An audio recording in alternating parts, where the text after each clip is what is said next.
දෙවන මාත්මයේ කමටහන් ඉදිරිපත් කරනවා.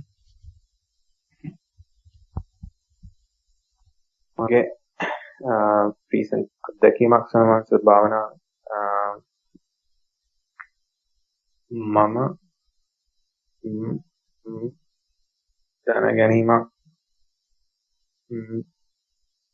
දැනගැනීමක් වැඩදරීම දැනගැනීම ඒක තමයි සාමාන්‍ය මගේ අත්දැකීම.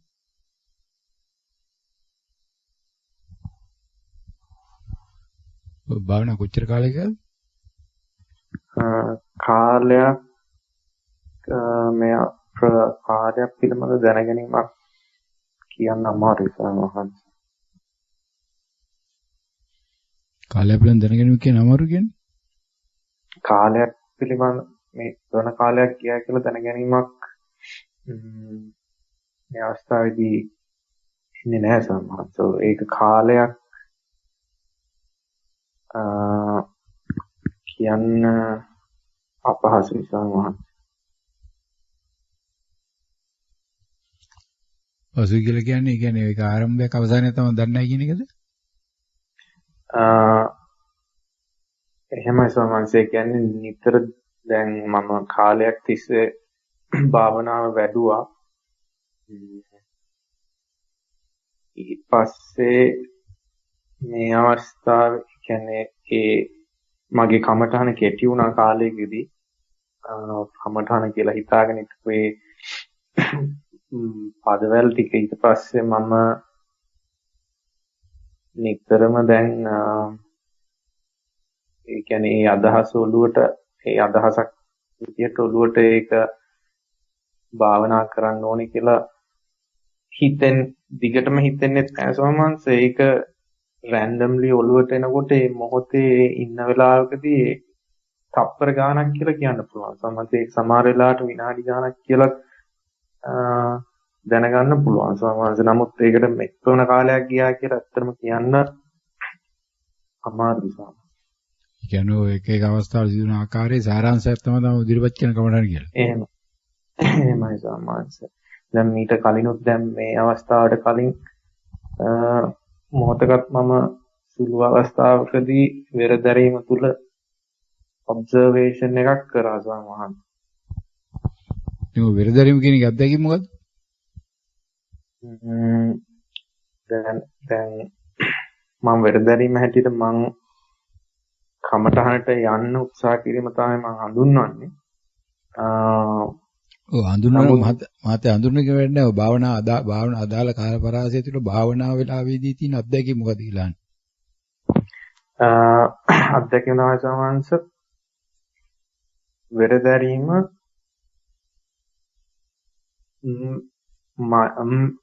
තමයි මගේ මම කරන්නේ. ඔය වෙරදැරීම කරනවා කියලා කියන්නේ මොකද්ද තමන් මේ වෙලාවේ කරන්නේ මේ වෙලාවේ අත්දැකීම?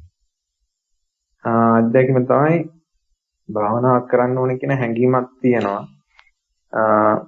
මම භාවනාව කරනවා කියලා වලින් මම ඊට පස්සේ දැනගැනීමක් හැටියට මම හඳුන්වන්නේ සමහර සද්දයක් වෙන්න පුළුවන්, ඉමේජ් එකක් ඔළුවට එනවා දකින්නවා. නමුත් මම ඒ ඉමේජ් එක දැනගෙන ආපහු වෙර දැරීමට යනවා. ඒ ඉමේජ් එක දන්න ගැනීම නිසා ආපහු එහෙම සිද්ධාන්ත එහෙම අත්දැකීමක් තමයි සාමාන්‍යයෙන් මට දැනුනේ. යන වෙර දැරීම කියන එකේදී මොකක්ද අත්දැකීම තියෙන්නේ කියන එක තමයි පැහැදිලිව කියන්න බෑ කියලා කියන්නේ. ඔව් සමහරවිට ඒ කියන්නේ වෙර දැරීමක් කියලා මම එෆර්ට් එකක් දාරන්නේ අර කියලා එතන නැවතත් එතනට එන්න. නමුත් ඒක ඒ સિદ્ધාන්ත ඔය ඒතකොට මහත්තයා දැන් ඔය වෙරදැරීමක් කියලා නමක් දීලා තියෙනවනේ දැන්ට. දැන් හඳුනා ගැනීමකට එහෙම කියන්න පුළුවන්. නමුත් ඒකට ඉතින් ඔය මොකක් හඳුනාගෙන වෙරදැරීම කියන නම ආවේ ඒතකොට. හඳුනා ගැනීමට තමයි නමක් දෙන්නේ අපි. ඒ නම දෙන්නේ ඒතකොට මොකක් දැන් අපි ළමෙක් දැක්කාම ඉපදුණා කියලා බලනවා ඒක මොකಾದ කියලා ඉල්ලලා ඊට පස්සේ බලනවා ඌ මේ මොකද්ද මේ සරමද්ද මේ කබායද්ද කම්බායද්ද කියලා ඊට පස්සේ යන්නු නමක් දාන්න. එහෙමයි ස්වාමීන් වහන්සේ. උතනත් වෙරදැරීම හැටියට හඳුන්වන්නේ ස්වාමීන් වහන්සේ අර දැන ගැනීම මම කොළුවට ආවම මට තේරෙනවා මම කමටහනේ නෙමෙයි කියලා. ඒ ඉන්නේ වෙර දැන ගැනීමත් සහ වෙර ඒ කියන්නේ කමටහනට ආපහු යන්න අතරතුරට ඒක මට කියන්න තේරෙන්නේ නැහැ ස්වාමීන්. මේ කමටහන මොකද්ද උතන? කමටහන හැටියට උත්සාහ කිරීම ස්වාමීන් වහන්සේ. යම් කිසි දෙයකට මම උත්සාහ කරනවා. නමුත් මම ඒක මට අඳුර ගන්න බෑ ස්වාමීන් වහන්සේ. යම් කිසි දෙයක් කියන්නේ?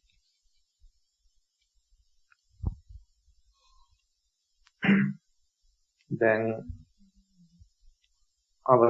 එදිනෙදා ජීවිතයේ අවස්ථාවක් ගත්තොත් එදිනෙදා ජීවිතය ගැන කියලා වෙන්නේ දැන් භාවනාවට දාලා කියන්න ඕනේ. උත්තරේ මේ යම් කිසි දෙයකට උත්සාහ කරනවා කියනවා. යම් කිසි දෙයක් කියන්නේ මොකද උත්සාහ කරන්නේ?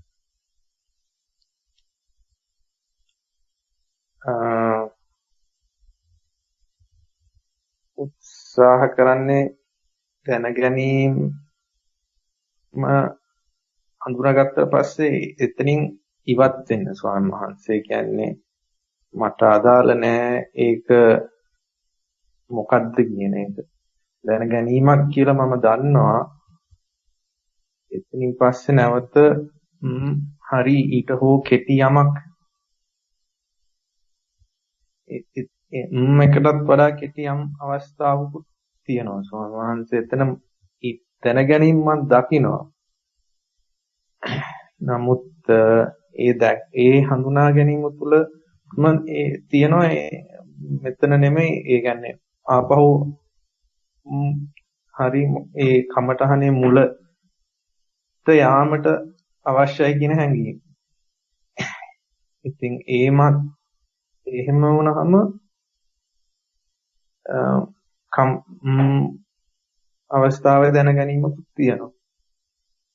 නමුත් ඒ අතර ඒ සිචුේෂන් එක තමයි සමහරවිට තියෙනවා. ඒක තේරෙන්නේ නැහැ කියන්නේ. ඔය උත්සාහය තියෙන ඔය කරන භාවනාව කියලා ඔය කරන එක සම්බන්ධයෙන් තමයි තියෙන අවබෝධය මොකද්ද? ඒක සිද්ධාන්තයක් හැටියට මම දකිනවා සමාජ. ඒක කිරීමක් හෝ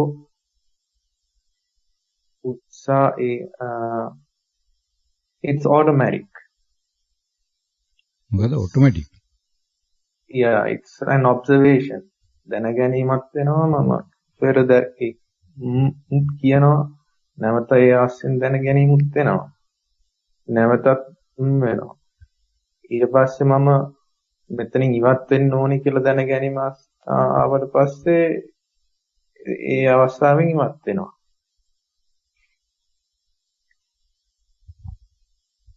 ඔව් හරි දැන් ඔය කමඨාණක් කියලා දැන් තමයි ඉදිරිපත් කරන්නේ දැන් මුල ආරම්භයේදී එකක්. ඒ කමඨාණක් කියලා ඉදිරිපත් කරපු එක මත තමයි තියෙන අවබෝධය මොකද්ද ඔය දැන් කිව්වේ ඒකද එහෙම නැත්නම් වෙන එකක්ද දැන් ඔය කිව්වේ අවබෝධය කියලා. අවබෝධයක් හැටියට තියෙන ස්වංශ දැන් ඒක අත්දැකීමක් හැටියට කිව්වොත් ඒක මම උත්සාහ කරන්න කියන්නේ සමහරවිට දැන් කමඨහනට යාමත් දැනගැනීම යම් සම්බන්ධතාවයක් පේනවා සමහරවිට දැනගැනීම ආවට පස්සේ ඒ දැනගැනීම නිසා තමයි මම දන්නේ මං කමඨහනට ආපහු යන්න ඕනේ කියලා. කමඨහනට ආපහු යනකොට තමයි දැන ගැනීම ආයේ. එතන ඒ සිද්ධාන්තය තමයි මම දකින්නේ.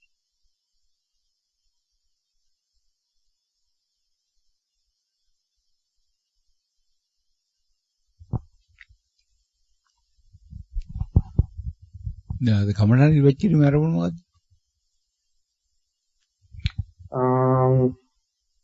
මට ඔබ වහන්සේත් එක්ක ඒ මේක ෂෙයා කරන්න අදහසක් ආවලු.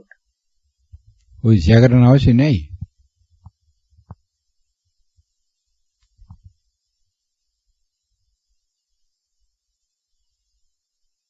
එහෙම අවශ්‍යතාවයක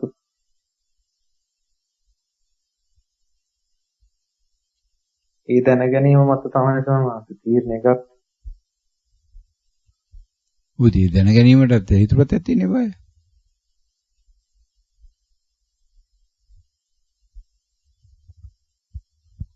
භාවනා අත්දැකීමක් තියනවා කියලා දැනගත්ත නිසා තමයි.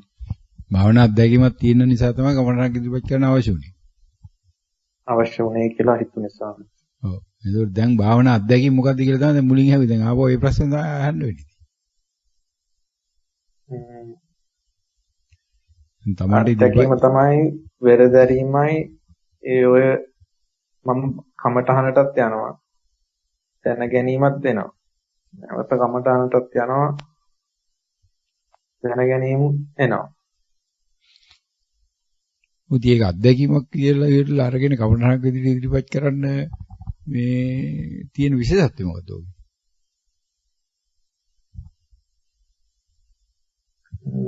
ඒ ගැන මොකුත් ඔළුවට එන්නේ නැහැ ස්වාමීන් වහන්සේයි කියලා.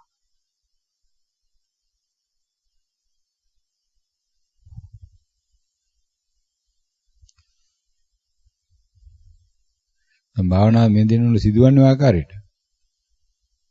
එහෙමයි ස්වාමීන් වහන්සේ. يعني දවසේ වරින් වර විනාඩියක් එම තප්පර කීපයක් මේ අවස්ථා කීපයක් සිද්ධ වෙනවා. එහෙමයි.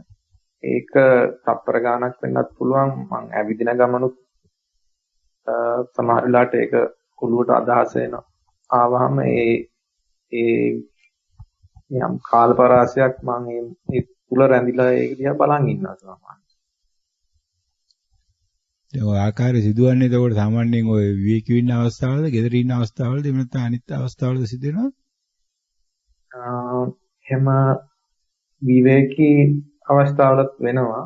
ඒක අවස්ථාවක් මෙහෙම පින් පොයින්ට් කරන්න බෑ සමහරවිට. ඒක එන වෙලාවක් කියලා කියන්න බෑ ස්වාමී අවස්ථාවක්. ඒ කියන්නේ දවසේ පැය 24න් නොනිදා ඉන්න ඕනම වෙලාවක මේ සත්‍ය හැකියාවක් තියෙනවා කියලා තමයි කියන්නේ. ඒ කියන්නේ කාර්යාලයේ රාජකාරී කරනකොට එහෙමත් ඔයගේ අවස්ථා මතුවෙනවා කියන එක කියන්නේ. එහෙමයි. අවශ්‍යයි කියලා හිතන්නේ නැහැ සමහරවිට. ඒක ඔළුවට ඒ අදහස ආව හැටි මම ඒ ඉන්න විදිහටම එතන යම් කාලපරාසයක් ඒක ඔබ්සර්ව් ඔය ඒතකොට දැන් ඔය අත්දැකීමක් තියෙනවනේ දවසේ වරින් වර තමයි ළඟ ඒතර කියන විදිහට 10-15 වාරයක් දවසකට එනවා තියෙන්නේ දවසකට. එහෙමයි සමහර. කියන්නේ 10-15 වාරයක් වගේ එනවා. එහෙමයි සමහර. ඊට වඩා අඩුද ඊට වඩා වැඩිද?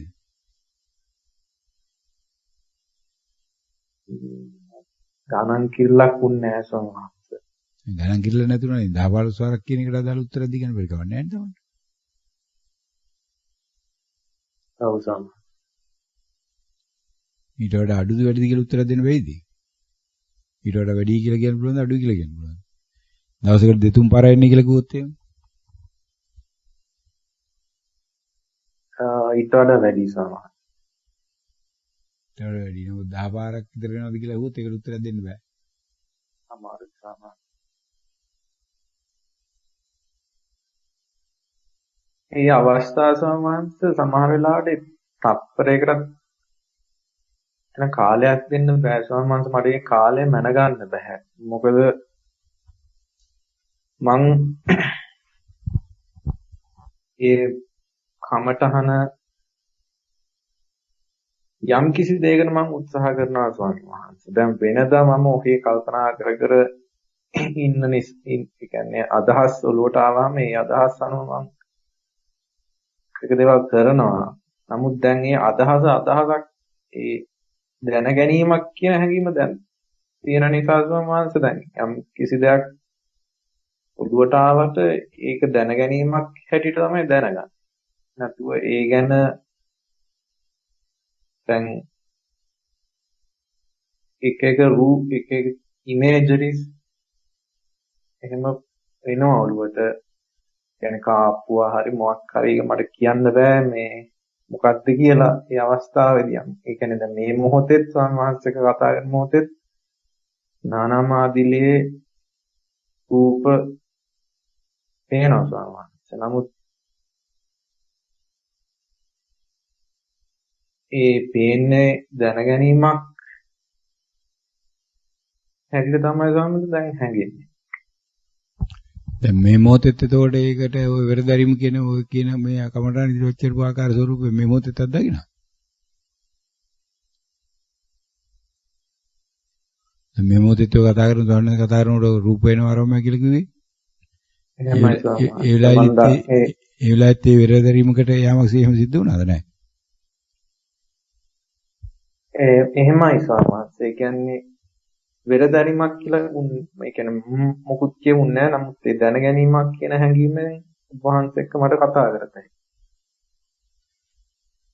ඔය කිරණ වැඩි දවසට කීප වාරයක් තමයි 10 12 වාරයක් කරනවා කියන කහරහා Tamanට මොකක් හරි ප්‍රයෝජනක් තියෙනවද? තියෙනවා ස්වාමීන් මොකක්ද තියෙන ප්‍රයෝජනේ? මගේ ලයිෆ් ස්ටයිල් එක සම්පූර්ණ වෙනස් වෙලා ස්වාමීන් වහන්සේ. කියන්නේ දැන් මගේ වයසට දැන් මං ඉස්සර මගේ වැඩ කටයුතු හරිම රූටිනයිස්. බොහොම සිම්පල්. දැන් මං කරන්නේ බොහොම කිටි දෙයක්. මං වැඩ කරනවා. මොකද මගේ ඩිපෙන්ඩ් වෙන කට්ටිය ඉන්න හින්දා. ඒ වැඩ කරන මොහොතේ වැඩේ මං කරනවා. ඊට පස්සේ ඒ වැඩ කරන මොහොතේ කමටනක් එනවනේ. ඒ අවස්ථාවේදීත් මං ඒක ඔබ්සර්ව් කරනවා. එතකොට මගේ ඔය ගෑනු පස්සේ යන කතා ඒ ඔක්කොම දැන් අදාළ නෑ ස්වාමීන් වහන්සේ මට. අදාළ නෑ කියන්නේ? ඒ කියන්නේ ඉස්සර ෆෝන් එකේ එහෙම තිබ්බා එක ඔය ඇප්ස් අනම්මනම් ඒක ඔය පාටි දාන්න ඒවා. නමුත් ඒ අදහස් දැන් එනකොට දැන් මම දකින්නේ අදහසේ ස්වරූපය. මේ අදහසක් දැනගැනීමක් කියලා. දැන් වෙනදා ගෑන් ළමෙක් ඔළුවට ආවම ඒ ගෑන් ළම ගැන හිතයි. නමුත් දැන් අද ඒ අදහස දකින්නේ එළියෙන්. ඒ සමහරලාට රූපේ දැක්කට ඒ ගෑන් ළමගේ නමක් එහෙම මතක් වෙන්නේ නැහැ. මොකද දැන් ඒ අදහසේදී මං හරි මොකක් හරි දෙයකට උත්සාහ කරනවා. නමුත් ඒ අදහස මං අඳුර ගන්නවා අදහසක් හැටියට. එතනින් එහාට මොකුත් මං කරන්නේ නැහැ. ඒ කියන්නේ තමගේ තිබුණු යම් තමන්ගේ අර්ථකථනයට අනුව අඩුපාඩු වගේ තිබුණු දේවල් යම් කිසි කොටසක් අඩු වෙලා තියෙනවා කියලා කියන්නේ. ඔව් සාමාන්‍ය. ආසාවල් ඒ කියන්නේ දැන් ඩ්‍රින්ක් එකක් දාන්න හරි ඒ පැත්ත වලාතට ගිහිල්ලා නැහැ සාමාන්‍ය දැන් සෑහෙන කාලයකට. ඒ කියන්නේ දැන් බීම නතර වෙලා තියෙන්නේ. ඔව් සාමාන්‍ය කොහොමත් මම ඒවට පොඩි කාලේ ඉඳන්ම ආසාවක් තිබ්බේ නැහැ. නමුත් අර සෝෂල් ස්ටේටස් එක දැන් මගේ කල්චර් මෙහි ඉන්නකොට දැන් එක ආශ්‍රය වෙනවනේ මිනිස්සු බිස්නස් ට්‍රිප් එහෙම යනකොට. නමුත් ඒවා දැන් අදාළ නැති වෙලා තියෙනවා. නමුත් ඒක ප්‍රශ්නයක් නෙමෙයි ස්වාමීන් වහන්සේ. මට මේ මිනිස්සු තාමත් ආශ්‍රය කරනවා. ඒ ආශ්‍රය ඒ ලෙසම තියෙනවා ස්වාමීන් වහන්සේ. නමුත් මගේ හිතේ සෑහෙන පොඩි සැහැල්ලුවක් පොඩි ස්පේස් එකක් තියෙනවා ස්වාමීන් වහන්සේ. මොකද ඒක මට බරක් නෙමෙයි. දැන් හදිස්සිය දැන් මගේ යාළුවෙක්ට කිව්වහම මං ගමනක් යන්න අනම්මනම් එහෙම බෑ කියලා ඒගොල්ලෝ හරියට දුක් වෙනවා. ඒ කියන්නේ අයියෝ වරකද මේක නමුත් මට දැන් ඒවා ප්‍රශ්නයක් නෙමෙයි ස්වාමීන් වහන්සේ. එන්නේ යාළුවෝ දන්නා තමන් එතකොට සාමාන්‍යයෙන් ඒගොල්ලොත් එක්ක තිබුණු සම්බන්ධතාව වලින් ඇසෝසියේෂන්ස් වලින් ඇක්ටිවිටීස් වලින් යම් කිසි ප්‍රමාණයකට ඉවත් වෙලා ඉන්නේ කියලා. එහෙමයි ස්වාමීන් වහන්සේ. ඒගොල්ලන්ටත් ඒක ප්‍රශ්නයක් නෙමෙයි මම හිතන්නේ. නමුත් එහෙම අදහස් මගේ ඔළුවට එනකොට ඉතින් මම දන්නවා ඉතින් ඒ අදහස් ඔය ඔළුවට එන්න දීලා මම ඉන්නවා ස්වාමීන් වහන්සේ. ඒ වගේ නැවත ආරම්භ කිරීම දානෙත් ඒ තරහ වෙයි කියලා තමන් ඒවට මැදිහත් වීමක් ඊපස්සේ යාමක් කරෙන්නේ නැහැ කියලා කියන්නේ.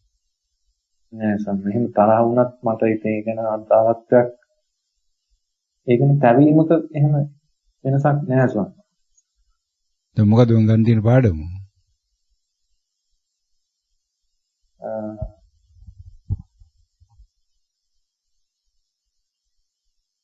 ආත්මක් හැටියට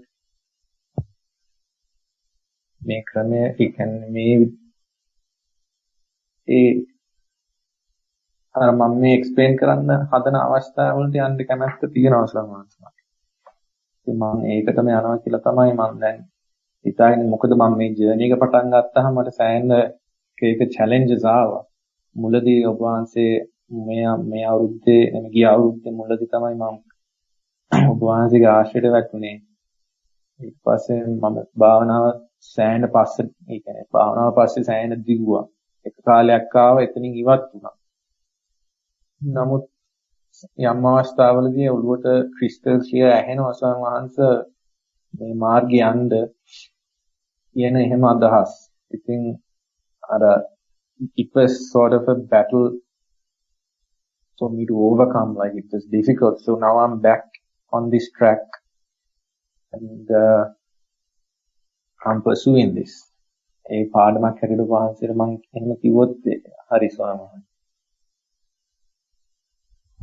ඒ පැහැදිලිව මොකද්ද කියන්නේ කියලා that what you are trying to tell is you have restarted the bhavana meditation කියන්නේ.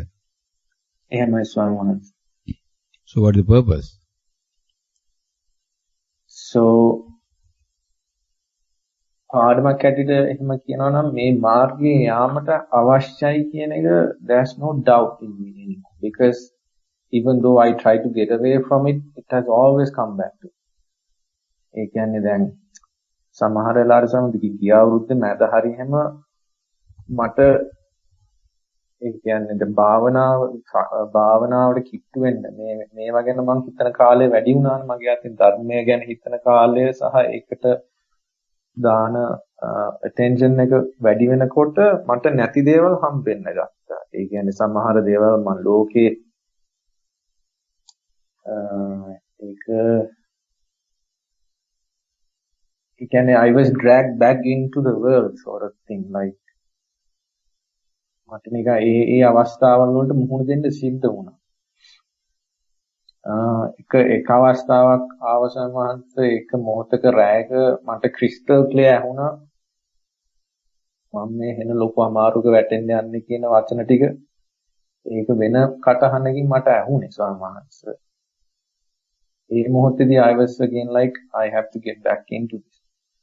So ඒක නිසා මම relax ඒ කියන්නේ මම ටෙන්ෂන් මොකුත් එහෙම ගත්තෙත් නෑ මම හිතාගත්තා එන අවස්ථාවක් තියනවාද ඒ අවස්ථාවේදී මම මේක කරනවා කියන අදහසෙන් තමයි නැවත නැවත අපහු වෙරදරු සම්මාංශ අධිෂ්ඨාන කරගෙන නැවත ධර්මයට ලං වෙන්න ඕන කියලා. ඒ මත්තේ ගත්ත තීරණය මත තමයි මේ අවස්ථාවේ දැන් ඔබ වහන්සේ එක්ක මේ ආයෙ කතා කරන්නේ සෑහෙන කාලයකට පස්සේ.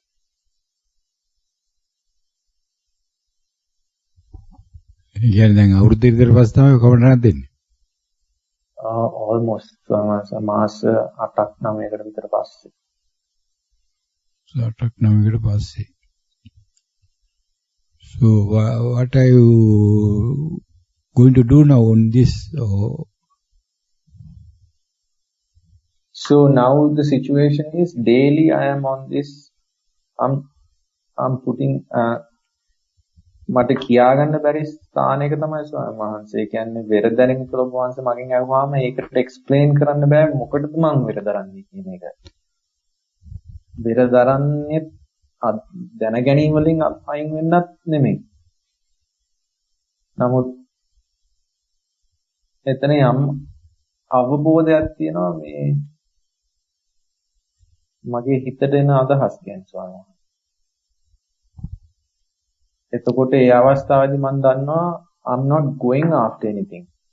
In this moment I am not going after anything. So if I get reminded of a woman or if I get reminded of anything, I don't run after it anymore.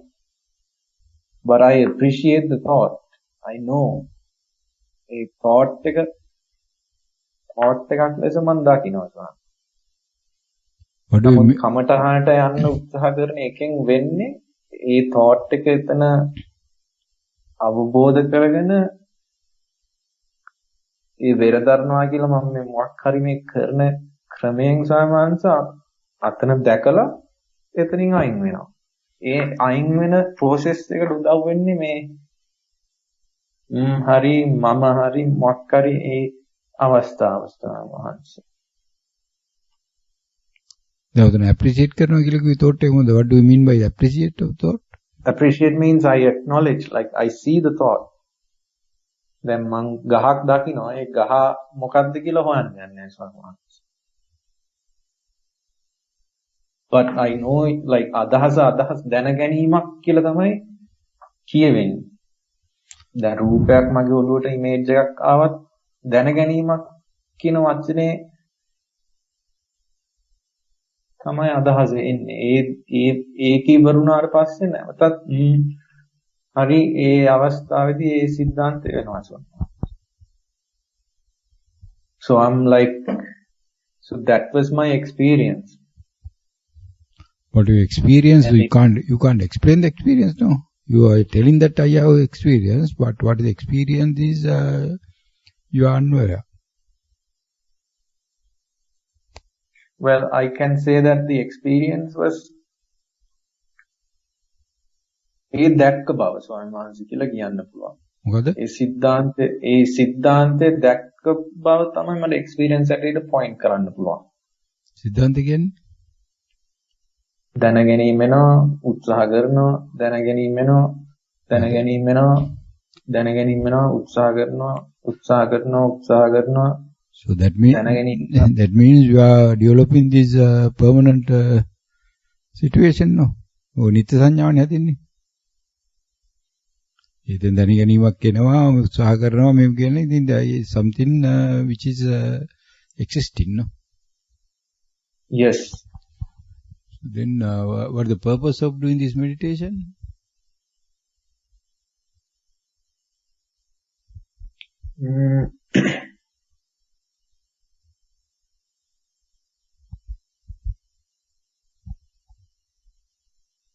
භාවනා කිරීමේ අරමුණ මොකක්ද උනේ? භාවනා කිරීමේ අරමුණ තියෙන්නේ නිවන් අවබෝධය සඳහා තමයි ස්වාමීන් වහන්සේ. නිවන අවබෝධය නම් permanent සංඥාවක් නිත්‍ය සංඥාවක් හදලා ඉන්න නිවනක් හම්බ වෙයිද? නැහැ. ඒකනේ now what you are trying to say is you are like getting into this severe view. ඒක දිට්ටි කියලා කියන්නේ. ඉංග්‍රීසියෙන් පාවිච්චි කරන view කියන වචනේ තමයි view කියන වචනේ this is not exactly what it means. ඒ කියන්නේ දිට්ටිගත වෙනවා. That is you are getting something which is permanent to you. So you are trying to adhere with that. Yes. එතකොට you are get out of the path. Because you don't go path because what you are trying to say is according to these explanations. You don't go behind these thoughts.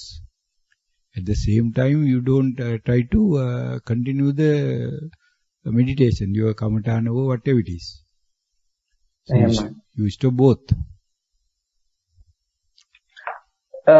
Not exactly, my lord, because it's මට ඒක කියාගන්න බැරි ස්වාමීන්වහන්සේ හේතුව තමයි දැන් එතන ඇත්තට මොකද්ද වුනේ කියලා කියනනම් ඒ දැන ගැනීමක් කියන ඒ අවස්ථාවේදී ඒතරම ඒ අවස්ථාවේදී මම දන්නවා කමටහනේ නැහැ කියලා ස්වාමීන්වහන්සේ. ඒක වචනයකින් නෙමෙයි හැබැයි තේරෙන්නේ මට. කමටහනේ නැහැ කියන වචනේ ඒ කමටහනේ නැහැ කියලා දන්නවනේ at the time you know that I am going out of this my path, so you should try to get into path, no? Exactly. So that is what I call වෙරදැරීම ස්වාමීන් අන්නේ මොහොත. වෙරදැරීම කිව්වට ඒ වෙරදැරීම කියන එකට you don't have any explanation, you experience, you can't explain it, no? You must know what is the experience, for what I am trying for, what I am putting the effort for. You must know it, no? You may have the effort for something else. So you don't know whether finally at the death moment, whether you get this or not is the question, no? That is right. Yes. You must try something which which should help you at the time of your death. එහෙමයි. අර මංචකයේදී අපිට පිටක් වෙන එක නේ අපි දැන් නිර්මාණය කරගන්න ඕනේ විතර. එහෙමයි සාමාන්‍ය. So for that you must be sure what exactly help me. Then you can keep always continue on that one, following that one. You can go behind that one. It must be in either side of you. It must be in front and it must be in behind, both. It must be in your left side, it must be in your right side. And you know, the all around you, so it must be with you. Then 100% you are safe with the Dharma. So, ඒක තමයි ඔන්නෝකට තමයි කියන්නේ තදබල දිට්ඨිමන්ටම කොහෙද තියෙන්නේ? ඔය සූත්‍ර රාශියක් තියෙනවා. චන්නහාමුදුරුණත් ඔය දිට්ඨිමන්ටම හිටියේ. නම් රාශියක් තියෙනවා. ඒ දවස්වල කියලා ඉතින් ඔය YouTube එකේ තියෙ ඔක්කොම බඩ. විස්තර කරලා ඒ කාලේ මේ සෑහෙන මේ දිට්ඨිගත වෙලා ඉරලා මේ ඉන්නවා. ඒක හොඳට භාවනා කරපු අය පසුව හැබැයි සිව් දෙනා වගේ රහත් වෙනවා. මේ රහත් වෙන්නේදී ඒකට අදාළ බණ අහලා ඉල්ලලා ඒකට දෙන උපදේශෙම අනුගත වෙන්න ඕන. ඒක නිසා if you want to continue your way, you have got some benefit out of it for your lay life. So if you want to get continued that, you have to be this side. Otherwise, again, in sometimes and again, you will have the same experience like a few months ago. You were telling that no. Yes. Out of this sun, I was not allowed to do this and that. Because this is the thing we must develop ourselves. First, we must develop our desirability of to do this one. ඒක තමයි ඉර්ධිපාද කියලා විස්තර කරන්නේ. ඡන්දය. එහෙමයි. ඒ ඡන්දේ තියෙන්න ඕනේ. ඒ ඡන්දේ තමන්ගේ මේ දීට කරන කැමැත්ත. ඒක තමයි first එක. It is where it starts. Yeah. Then you should have the effort on that one. වීරය. ඒ කියන්නේ ඡන්දය මත වීරය. ඊට පස්සේ you must have your mind on that one. That is the චිත්තය. You must train your mind for that particular purpose. That is chitte. Yes. Then you will have this your vision. That is the prajna, vimansa. So always then you have these what is called curiousness. You can හොයලා බලන්න. එතකොට on that, so you always try to go to that path. You are searching that path. No one can get out of you from that path because you are always with your desirability to do this one. It is a must. ඒකයි ඉර්ධිපාද හැදෙන්න පටන් ගන්න ඕනේ. ඉර්ධිපාද හැදෙන්නේ නැතුව සංසාරේ ගමන ආරම්භ කරන්න බෑ අපිට. එහෙමයි. ඒතොර ඉර්ධිපාද හැදෙන්නම් ඊට කලින් අපි ළඟ හතර තමයි ප්‍රධාන වීර්ය තියෙන්න ඕන. හතර තමයි ප්‍රධාන වීර්ය තියෙන්න ඕනේ. ඊට පළවෙනි එක තමයි ඒතකොට සතර අතිපට්ඨාන. සතර අතිපට්ඨාන කියන්නේ කවටනක් අරන් ඒක කාර්ය ආරම්භ කිරීම. ඊට පස්සේ ඒ සඳහා විර දරන්න ඕනේ. ඒක තමයි සතර තමයි ප්‍රධාන වීර්ය. අපි කුසලයක් එනවා දැන ගැනීම කියන්නේ අපි අකුසලය. ඒතොර අපි ඒ සඳහා කමඨාන ගන්න. ඒක තමයි කුසලය. ඊට පස්සේ ඒක ඩෙවලොප් කරගෙන යන්න ඕන. අර පැත්ත අඩු වෙන්න ඕන. මේ කමඨානේ පැත්ත වැඩි වෙන්න ඕන. දැන් ওই මාත්‍ය කළා තියෙන දෙකම එක බැලන්ස් කරගෙන. දැන ගැනීම වෙනවා, දැන ගැනීම දැන කමඨාන වෙනවා, දැන ගැනීමයි කමඨාන දෙකම නතර කරනවා. Then only you come on to this ඉර්ධිපාද. So ඉර්ධිපාද වලදී වෙන්නේ ඡන්දය දාලා ඉරලා දැන් අන්න අල්ලගත්තා වූ අර කුසලයේ පැත්ත පවත්වාගෙන යන්න වැඩි දියුණු කරගන්න you have to maintain it, you have to develop it. So then you will put your effort on that. එතකොට තමයි ඉර්ධිපාද හතර හැදෙන්නේ වැඩින්නේ. ඉර්ධිපාද හැදිලා හරහා තමයි අපි පංචේන්ද්‍රයන් වලට යන්නේ. පංචේන්ද්‍රයන් හරහා පංච බල හරහා සප්තබොජ්ජංග හරහා ආරෂ්ඨාංග මාර්ගය. මොකදයි 37 බෝධි වගේ ධර්මතාවලට අනුගත වෙන්නේ. ඒකට ඉතින් Tamanට අවශ්‍යතාවය තියෙනවා නිවන හොයනවා කියලා නිවන පැත්තට යන්න ඕන නම් Tamanට ලැබිලා තියෙන ගිහි ජීවිතයේ ලැබිලා තිබෙනා ඔය යම් අසහනකාරීත්වයන් අඩු වෙලා අනවශ්‍ය දේවල් පස්සේ අනේක අඩු වෙලා තියෙන එකෙන් ප්‍රයෝජනෙ තියාගෙන ඉස්සරහට යන්න ඕන නම් ඉතින් ඔය මහත්තයා කැමැත්තෙන් හෝ අකමැත්තෙන් හරි කැමැති කරව ගන්න වෙනවා තමන්ව. You have to either you are liking or disliking, you have to get into your desirability. Do this is regularly. You have to allow it to come to you, as you mentioned earlier, as the automatically. But you don't allow it to go out when it comes to you. Now you do it, it come and go. ඒ දෙකටම මම පොදුවේ තමයි සලකන්නේ. වහන්සේ කියන විදිහට එහෙමයි ස්වාමීන්. අන්න ඒකයි වෙනස් වෙන්න ඕනේ. දැන් ස්වාමීන් වහන්සේ සමාවෙන්න සමහරවිට දැන් so like in the situation දැන් මේ අවස්ථාවේදී දැන් මගේ එන අදහස කමටහනේ දැන ගැනීමක් වෙනවා කමටහනක් වෙනවා එහෙම ඔබ වහන්සේ කියන විදිහට කමටහන ආව අවස්ථාවේදී ඒකට attention එක දෙන්න වෙර දරනවාකම වැඩි කරගන්නවා කියන එක සම්බන්ධයි. If your purpose is to find this Nibbana, go to this Nibbana path, you have to have something which is like your friend always helping you and to be with you. Yes. So otherwise you are nowhere, whatever comes and go on. And you must have your habit, like this is like meditation is a habit.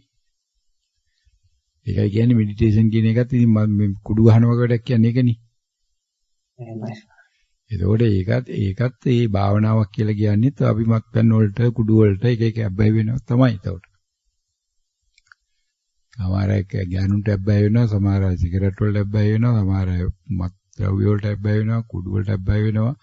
එහෙම නැත්නම් බුකි වලට යනවා, raise දාන්න යනවා, club යනවා, එක අබ්බැහි තියෙනවනේ. සමහර අය ගෝල්ෆ් වලට අබ්බැහි වෙනවා. එක ඒවා තියෙනවනේ එක එක්කනට. මේකත් එක අබ්බැහියක් වෙනවා. ඒතකොට මේ පැත්තට තමයි තමන්ගේ ඩෙවලොප්මන්ට් එක යන්නේ. මේ පැත්ත තමයි යන්නේ. ඒතකොට ඒක තමයි තමන්ගේ විතරා විදියට තමන් ළඟ ඉන්නේ. ඒතකොට ධර්මයේ තමන් ළඟ තියා ගැනීමට ධර්මයේ නැවත නැවත ගෙන්වා ගැනීමේ අරමුණක් ආවා වූ ධර්මයේ ආපු වෙලාවේ තමන් ළඟ රඳවා ගැනීමේ අරමුණක් නැත්තම් ධර්මයේ එනවා යා ගණන් ගන්න නිසා ධර්මය යනවා. එහෙමයි ස්වාමීන්. When it comes at the time when there will be a time, it won't come to you again. Because he knows that you are not interested on this one. Yes. That is, you don't care it. If you don't care, so why should I come? So it will stop. Exactly. හේතුඵල ධර්ම කියන්නේ. අපි හැමතැනම මේ වගේ තමයි ඉතින්. මත්පැන් ළඟට ගත්තට වැඩක් නැහැ. මත්පැන් වලින් තමයි ප්‍රයෝජන නැත්නම් නැවත නැවත මත්පැන් පස්සේ යන්නේ නැහැ. ඉතින් කාන්තාව ළඟට ආවට වැඩක් නැහැ. කාන්තාවන් තමයි අවශ්‍යතාවය නැත්නම් කාන්තාව තමන් බාර ගන්න නැහැ. ඒකට කාන්තාව නැවත නැවත ළඟට එන්නට වෙනවනේ ඒකට. එහෙමයි. අන්න හැම එකම මේක රක්කාව ටිකත් ඒ වගේ. ආයතනෙ හොඳයි නම් තමන් ටික අල්ලනවා නම් තමන් ඒක කැමැත්තෙන් කරනවා නම් ඒකට ආයතනෙ පැත්තෙන් තමන් ලැබිච්ච දේවල් ටිකත් ලැබෙනවා. නැත්නම් ඉතින් ආයතනයක් තමන් ගැන සලකන්නේ මේ විදිහටයි. ඊට පස්සේ අවශ්‍ය නැත්නම් ඊට පස්සේ ආයතනෙ කරන්නේ සැක් කරන එකයි. ෆයර් කරලා දානවා. එහෙමයි සර්. ඕක තමයි මගේ එක්ස්පීරියන්ස් එක වුණේ මේ මාස කිහිපේ. It was there and then it was lost and then මම කොහොමද මගේ ඔළුවට ආය අදහස් ආවා නැවත මාර්ගෙට යන්න. නැවත බණ අහන්න පටන් ගත්තා. නැවත උත්සාහ කරන්නේ ඒ විදිහට එතනට ආසාව ආය ආපසවන්නවන්ස. ඒ හේතු නිසා. ඒක තමයි මාත්‍ය කියන අපිට කුසලයක් ළඟට ගෙන්වා ගැනීමේ හැකියාව තියෙනනොත් ආපු කුසලයේ රඳවා ගැනීමේ හැකියාව සහ වැඩි දියුණු කර ගැනීමේ හැකියාවයි නැත්නම් මේ කවුරුවත් මේ උප්පත්ති ලැබලා තියෙන කුසල් නැතුව නෙමෙයි. එහෙමයි. තියෙන කුසල් පාවිච්චි කරන්න බැරුව. තියෙන කුසල් පාවිච්චි කරන්නත් කුසල් අවශ්‍යයි. දැන් මහත්තයෝ කොරෝනා වලින් ලැබුණා වූ ලොකුම පාඩම මේකයිනේ. එහෙමයි. මිනිසුන්ගේ සල්ලි නැති ප්‍රශ්නයක් තිබුණේ නැහැ. සල්ලි තම්බලා කන්න, සල්ලි මලවලා කන්න, සල්ලි යොදි වෙලා කන්න ඕන විදියට කන්න තරම් සමහර මිනිස්සු සල්ලි තිබ්බොත් මොකද අනිත් දේවල් වලට වියදම් සම්පූර්ණයෙන් නතර වුණා. හැබැයි සල්ලි තිබ්බට තමන්ගේ කෑම වල කන්න දැන් පාන් ගෙඩියක් ගන්න, හාල් කිලෝ එකක් ගන්න, එහෙම නැත්නම් බත් පාර්සලයක් ගන්න, එළවලු ටිකක් ගන්න ඒව නැති ප්‍රශ්නයක් තිබුණේ. ඔව්. එතකොට අර සල්ලි තියෙනවයි කියන කුසලයේ තියෙනවා. හැබැයි ඒ කුසලේ පාවිච්චි කිරීමේ කුසලයක් නැත්තේ එතකොට. එහෙමයි සාරා. සල්ලි කොච්චර තිබ්බතර නෑනේ මහත්තයෝ. ඉතින් බඩගිනිලාට කෑම ටික ගන්න තරම් නැත්තේ එතන. සමහර අය රත්තරන් පවුමක් දීලා බත් පාර්සලයක් ගන්න කැමති වෙන මට්ටමට ආවනේ. තමයි පාන් ගෙඩිය ගන්න කැමති වෙන මට්ටමට ආවනේ. එහෙමයි. ඔය පවුමේ වැඩක් වටනා කවන්නේ බඩගින්න ඉන්න වෙලාවේදී පවුමට වඩා වටිනවා බඩගින්න. පාන් ගෙඩියක් දෙනවා නම් පවුමකට හරි දෙන මට්ටමට ආවා. ඔර්ලෝසුවක් දීලා හරි රුපියල් ලක්ෂයක් වටින. පාන් ගෙඩියක් ගන්න මට්ටමට හැබැයි පාන් ගෙඩියක් හොයාගන්න නැති පස්සේ තියෙන්නේ. ඒ තමයි පාවිච්චි කිරීමේ කුසලද. අපි ගෙවල් වල මහත්තයෝ සමහරලාට කෑම ටික තියෙනවා නම් තව එතන මොනවා හරි ප්‍රශ්නයක් නිසා එක්ක මොකක් හරි ඇති කරගත්තු විරසකන් නිසා කෑම ටික නොකා ඉන්නේ බඩගින්න ඉන්නේ. ඔය ගෙදර ඇති කරන බල්ලා වුණත් එහෙම වෙන්නේ මහත්තයෝ. සමහරලාට කෑම දැම්මට නොකා රණ්ඩුනාගේ පැත්තට නිදාගෙන ඉන්නේ.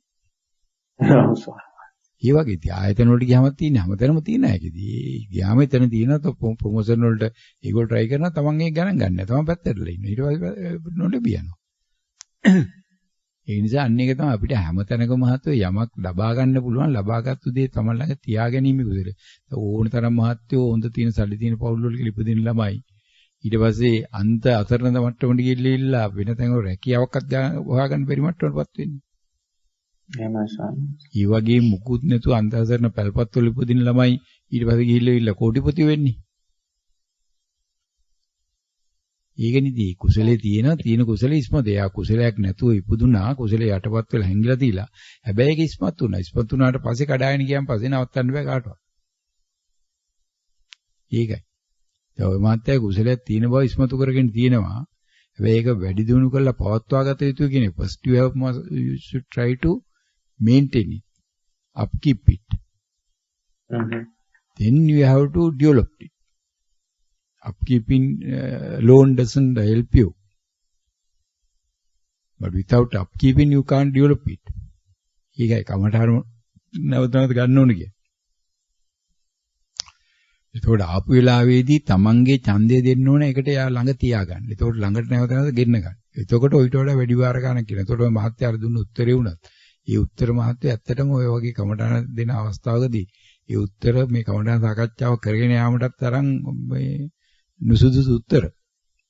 මොකද දවසට 10-15 වරක් විතර වෙනවද කියලා කොහොම ඒකට උත්තරයක් දී ගන්න බෑ කියන්නේ මහත්යෝ. You are completely unaware of what is happening inside. Yes. නැත්නම් දවසකට කියන එක මහත්යෝ ඕන කෙනෙකුට දවසේ පැය 14-15ක අවමාසයෙන් ඕන කෙනෙක් ඇහැරලා ඉන්නවා. එතකොට මහත්යෝ පැයකට දෙතුන් පාරක් හරි එනවයි කියන එක ඒ මනුස්සයාට ඒක සාමාන්‍ය තොරතුරක් නේ. ඉතින් යාට උත්තරයක් හදලා කියන්නේ ඒකට බැරි කමක් නැහැ. ඒක පැයකට දෙතා පාරක් තුන් පාරක් එනවනේ යාට තේරෙනවා ඒ වාර්තාවේ තියෙන යාගේ. අද දවස් තුල ආපු ගානත් බලන්න පුළුවන් අපිට. චෙක් කරොත් එහෙම. හරිම උත්තරේ දෙන්න දවස් දෙකක් තුනක් චෙක් කරොත් තුන්වෙනි දවසේ නෝට හරිම උත්තරේ දෙනවා. අපි ගණන් නොකර පොතක නොලිව්වට. එතකොට මේ පැයකට 3-4 පාරක් වෙනවා නම් පැය 10-12ක් මම අවදීන් ඉන්න බව දන්නවනම් එක පාට මට 50 වාරයක් 60 වාරයක් විතර එනවා කියලා එක පාට උත්තරයක් කියන්න පුළුවන්. 10 වාරයක් කියන්නේ මහත්තයෝ ওই මහත්තයාගේ උත්තරය අනුව 10 වාරයක් කියන්නේ මහත්තයෝ negligible amount එකක්. නම්බර එකක්. ඔය මහත්තයා කිව්වේ හැමතිස්සෙම එනවා. ඒක කාර්යාලෙ තියෙන හැමතැනම එනවා. ඒ වෙනවා මහත්තයෝ 10 වාරයක් කරනවා නම් දවසට කොහොමද පැය 10ට වඩා ඔය මහත්තයා අවදීන් ඉන්නවනේ. ඉතින් ඔය මහත්තයා කිව්ව අර උත්තරෙත් එක නිරන්තරයෙන් එනවයි කියලා. හැබැයි දවසකට 10 පාරයි කිව්වොත් එම් පැයකට එක පාරයි ඉන්නේ ඇවිල්ලත් නැහනේ. ඔව් සාමාන්‍යයෙන්. ඒකනේ ඒ තරම්න ඒකට වටිනාකමක් දීලා නැති කෙනෙක් තියෙන්නේ. ඉතින් තප්පරේ දෙකද කියලා හරියට කියන්න ඕනේ නැහැ. නමුත් දල වශයෙන් මහත්යකට තමන්ට අවයනස එක කොන්ලාක තියෙනවනේ මේක තප්පර ගානක් ගියා කියන කියන්නේ විනාඩියකට අඩු කාලයක් දිගේ විනාඩියක් ආසන්නයේදී කියන කියන තොරතුරක් කොන්ලාක තියෙනවනේ ඕන කෙනෙකුට. එහෙමයි. ඒ නිසා උතන ඔය මේ කුසලයේ තියෙන කුසලයේ ඉස්මතු කර ගැනීමට ඊට වඩා විරදරන වෙනවා මහත්තයෝ. ඊට වඩා විරදරුවේ නැතොත් එහෙම ඕකෙන් ওই තියෙන தত্ত্বය Tamanට මේ සමහරවිට Tamanගේ අහිත කරපැත්තට යන්න පුළුවන්. එහෙමයි. අර මගේ යාළුවට සිද්ධ වුණා වගේ. දැන් මොකද එයාට වෙලා තියෙන්නේ? පැහැදිලි නෑ. දැන් මේ මම මේ කරගෙන යන භාවනාව දැන් මම මේ කරගෙන යන විදිහට මාර්ගය යනකොට සම්වහන්ස ඇඩ්වයිස් එකක් හැටියට මම තේරුම් ගත්තේ මගේ ඡන්දේ ඉස්සල්ලාම තව තවත් ධර්ම ළඟට ආවහම ඒ රඳවා ගැනීමට. ඊට පස්සේ ඒකට වීරිය දාලා ඒකට උත්සාහ දාලා කමටහනේ ඉන්න කාල ප්‍රමාණය පළවෙනියෙන්ම වැඩි කරගැනීම. ඔව්. ඒ අවස්ථාව තමයි සම්වහන්ස එනම් මම මේකෙන් අදහසක් හැදන්නේ ඇඩ්වයිස් එකක් හැටියට මේ ඔබ වහන්සේගෙන් අදගත්තේ. ඔය ඒක තමයි වෙන්න ඕනේ. කියන්නේ තමන් දැන් කමඨාන තමන් ළඟට ගෙන්වා ගැනීමේ වාර ගන්න දැන් එයාගේ ධර්මයේ පිහිට එතන තියෙනවා. ඊ ආපු ධර්මයේ තමා ළඟ රඳවා ගැනීමේ කුසලයේ ওই මහත්යාගේ ඡන්දෙන් නිර්මාණය කරගන්න ඕනේ. එහෙමයි. ඊට පස්සේ ආයෙක නිර්මාණය කරන්න දැන ඊට පස්සේ ඒක නරත් වෙනවා. ඒක තමයි අපි ප්‍රත්‍යහදනවා කියන්නේ. එහෙමයි සර්. දැන් එතනට මේ ප්‍රත්‍ය ටික සපේන එක තමයි මහත්යර පැවරලා තියෙන වාක්‍යය. එහෙමයි. ඒක තනිකරම යෝගාවචරයාගේ කුසල් මත තීරණය වන්නේ. යෝගාචරය කුසලයේ තීරණ කරනවා නැත්නම් ඉතින් ඔය දේවදත්තලාට අජහත් කුමාරයාට උනේ අන්නේ වගේ தත්ත්වයක්. ඉතින් ඒක කරන්න දෙයක් නැහැ. මොකද අකුසලයේ බලගතුනොත් එහෙම වෙනවා. ඒ මාත්‍ය වගේ ඉදිරිපත් කරන ආකාරයෙන් අකුසලයේ බලගතු කියලා තේරෙන්නේ නැහැ. නමුත් කුසලයේ ප්‍රමාණවත් කියලා තේරෙන්නේ නැහැ. එහෙමයි. නිසා කුසලයේ ප්‍රමාණවත් කර ගන්න නම් තමන් උත්තරින් තව මහන්සි වෙන්න ඕන කියන එක තමයි තමන් තේරුම් ගන්න ඕනේ. එහෙමයි ස්වාමීන්. ඒ ආකාරයට කාර්ය ආරම්භ කළා මේ කරගෙන යන තමයි තියෙන්නේ. අවසරයි ස්වාමීන්. මෙන්න මෙතන ගමන සාකච්ඡාව නතර වෙනවා. සාදු සාදු සාදු. සියලු දෙනාටම නිවන් සැප ලැබේවා.